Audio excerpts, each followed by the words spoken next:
I welcome you all to Booster for Today YouTube channel, where we discuss real life issues, personal growth, and spiritual awakening. I am here this week to speak to bleeding hearts. Anyone who is going through the season of adversity, some wilderness experience, a phase in your life that have thrown you in deep anxiety. Your soul is troubled, your body is shaking.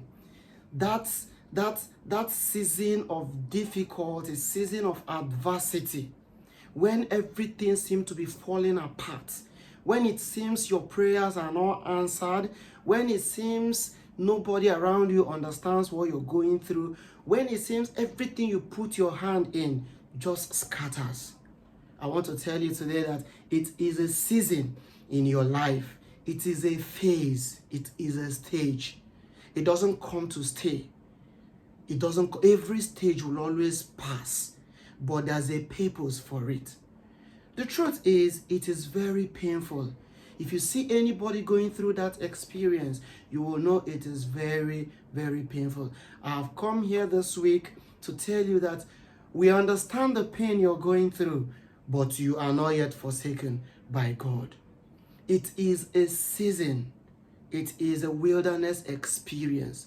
Though painful, but God is working side by side with you. Of course, it might get to the point whereby everyone around you will begin to misunderstand you. It gets to a point that people might even begin to think that you're faking it. They get tired of your complaint and they just want to live wherever you are.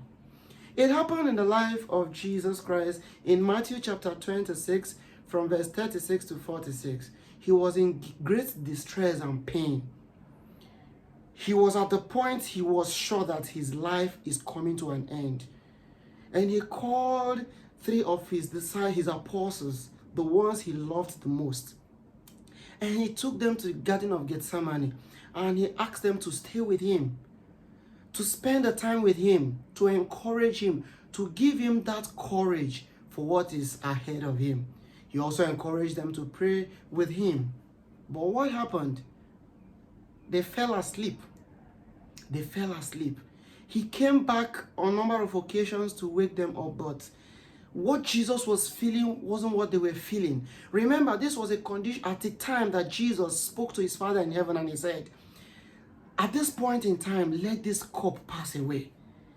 My heart is failing me.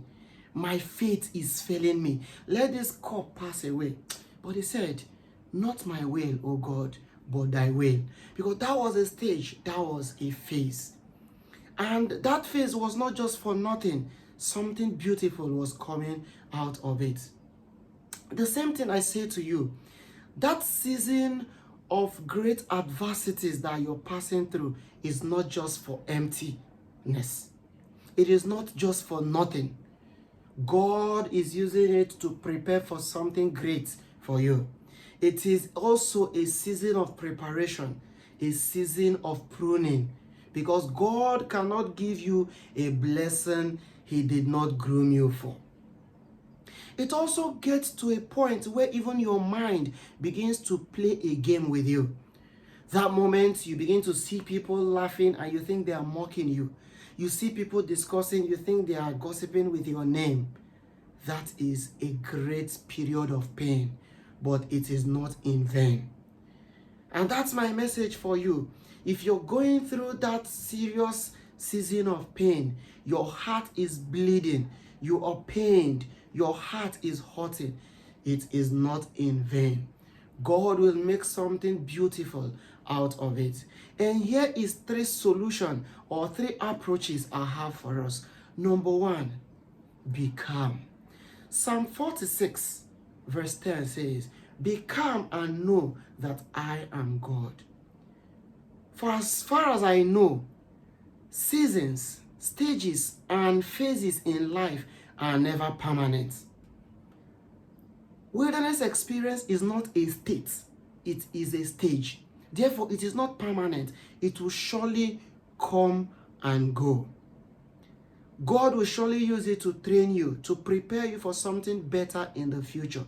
So the best thing for you to do is to be calm and recognize God in that your condition.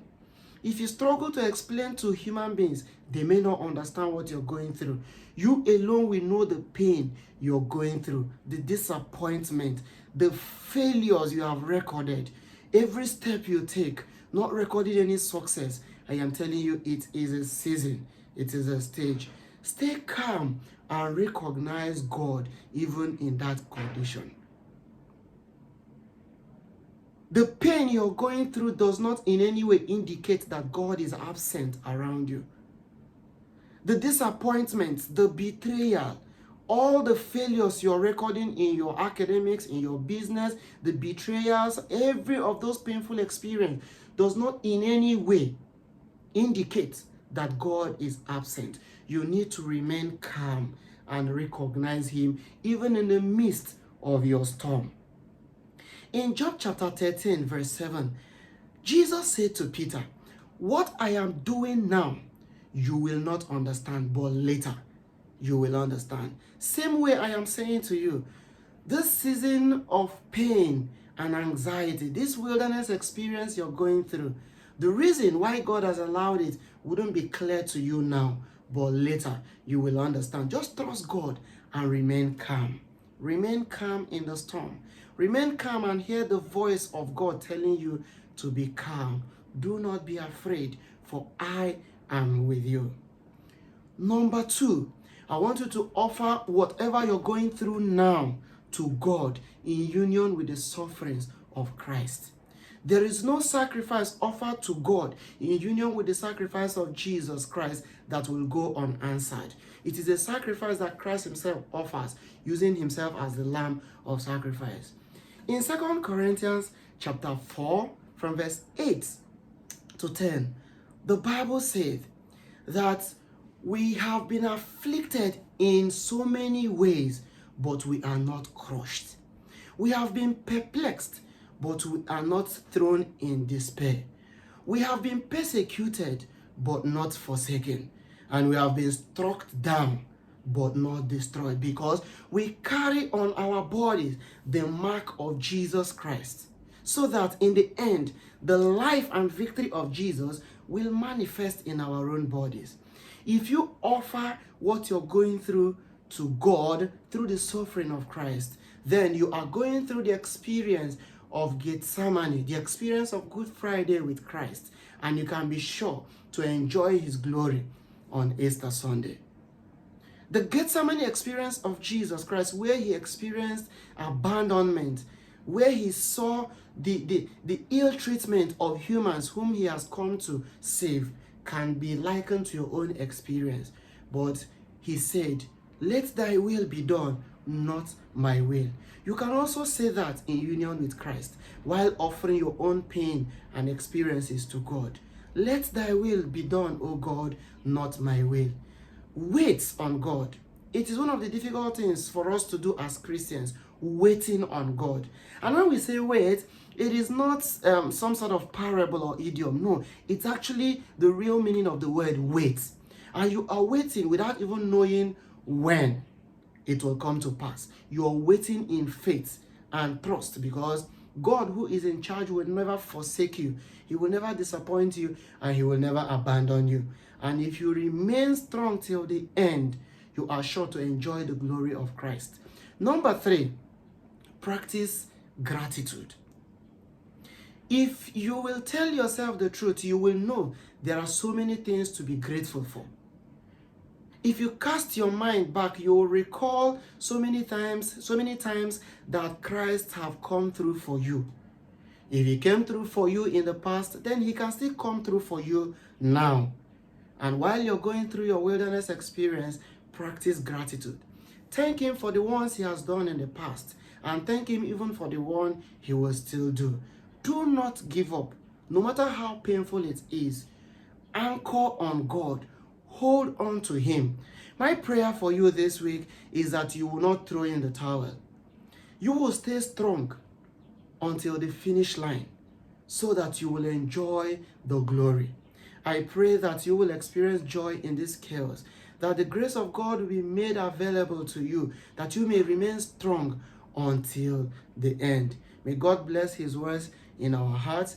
And if you have not subscribed to this channel, subscribe to this channel and turn on the notification button so that anytime we drop a new video, you will be notified.